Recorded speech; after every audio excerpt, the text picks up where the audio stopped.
So I want to talk about the LGBT whatever stuff and the gender insanity. How to argue against that stuff.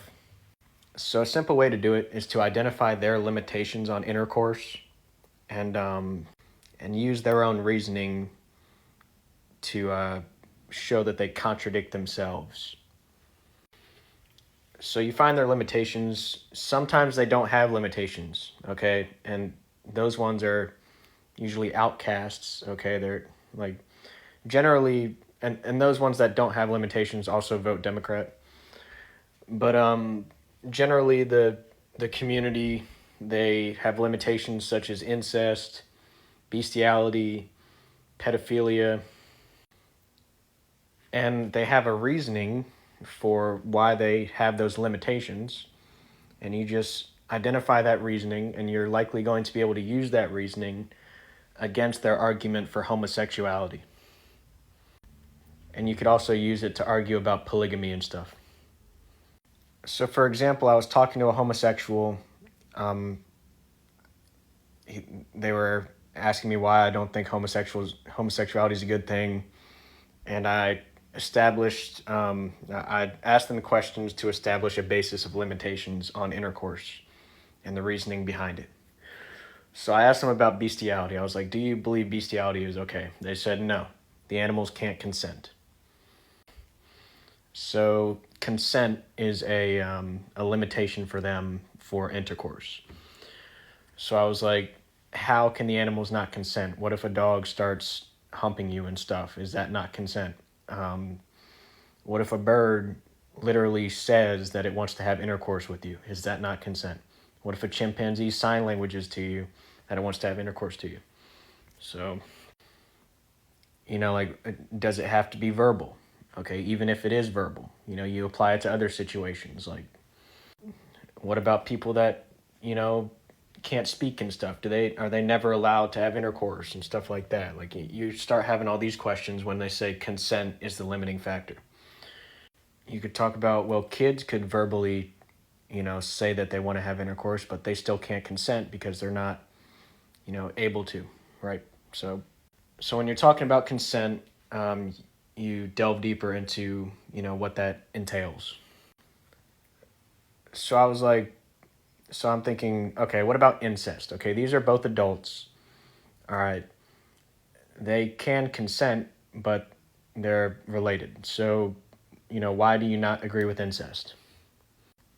So it's probably going to come down to, well, the genetic risks of the offspring. Okay, but then it's like, what about two family members of the same sex? Okay, they're not going to get pregnant. What's the limiting factor there? And it just comes down to the argument that, like, look, this is not beneficial to the survival, of the community. All right, it's not beneficial to. Okay. So what I'm saying is to argue against the homosexuals. Okay, you just establish a basis of limitation. If they don't have one, they're outcast from most people, and they're just viewed as psychopaths. So you establish their basis of limitations. They're likely going to have one. You use that reasoning to question them about what they believe in. So what these arguments lead to, when you find their limitations, you establish their baseline of reasoning. What it leads to is, look, is the sex good for people? Okay, is it necessary? And it's going to come down to, look, sex for purposes other than reproduction is not necessary. It's actually disgusting. Okay, it risks the spread of disease. Okay, it's not going to fulfill your urge to reproduce, which is the entire urge of intercourse. Okay, that's what it is. You're trying to reproduce. So it's not going to fulfill that. Okay, it's a waste of time. You could be doing other things with that time. It's not some kind of health necessity. Okay, the homosexuality is damaging to the familial structure that is necessary for a profitable society. Part of that familial structure is having partnerships outside of your immediate family. Okay, that's part of promoting a safe and logical familial structure for society. So it's pretty simple. It's just the homosexual stuff. It doesn't promote the proper familial structure. It's disgusting. Okay, it's an unnecessary risk of spreading disease. It's not something necessary for health. Okay, intercourse is not necessary for health unless it's for the purpose of reproduction, which is necessary. It's not going to fulfill your urge to reproduce. Okay, it distracts from the whole purpose of intercourse, which is reproduction. It contributes to this perverted society to where they're making false claims of what the purpose of intercourse is. Okay, and that could be used to manipulate people. Okay, for things like prostitution. All right, when people start talking about it as some sort of medicine, okay, they start to try to sell it. Okay, when they start to talk about it as some sort of like communication method, you know what I mean? Like some physical communication method to establish some kind of bond between someone. They start trying to sell it. Hey, you want to bond with me? You know, some kind of method of convincing someone, you know what I mean? It just contributes to a perverted society when you take away from the real purpose of intercourse, which is simply reproduction. That's the whole urge, that's the whole purpose, that's the whole health benefit. Okay, there are no health benefits to intercourse aside from reproduction. It's not a necessary thing. Okay, it could actually be harmful. So yeah, when arguing against the homosexuals, and even the asexuals, it's like look, what you believe in is not beneficial to the well-being of humanity. Okay, these are the reasons. Okay, you've established limitations yourself on intercourse and partnerships.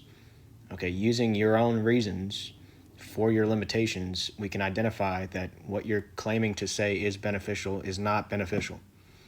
Okay, being asexual is not beneficial. Reproduction is necessary. You cannot argue that it's beneficial for people to give up on reproduction. And okay, you have to maintain the idea that you would be willing to reproduce if necessary.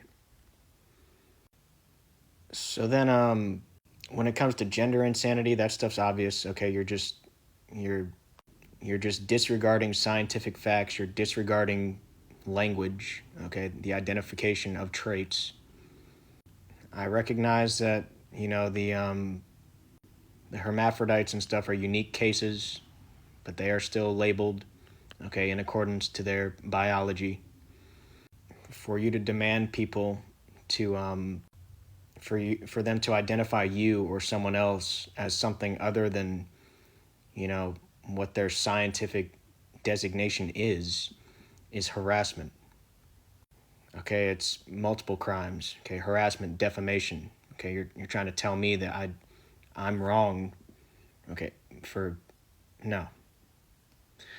So it's just this grifting, gaslighting, pretentious, falsely accusational, culture that tries to come up with some outrageous stance that they feel like they can get away with and get into positions of power and profit off of by, accusing people of injustices and trying to intimidate people with violence and have them fired and stuff like that, have them prosecuted for just nonsensical things. You see all kinds of stuff like that.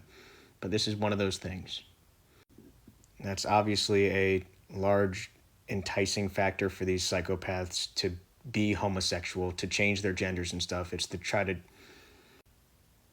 to adopt this persona in which they're going to make all these accusations towards people and try to play the victim and profit.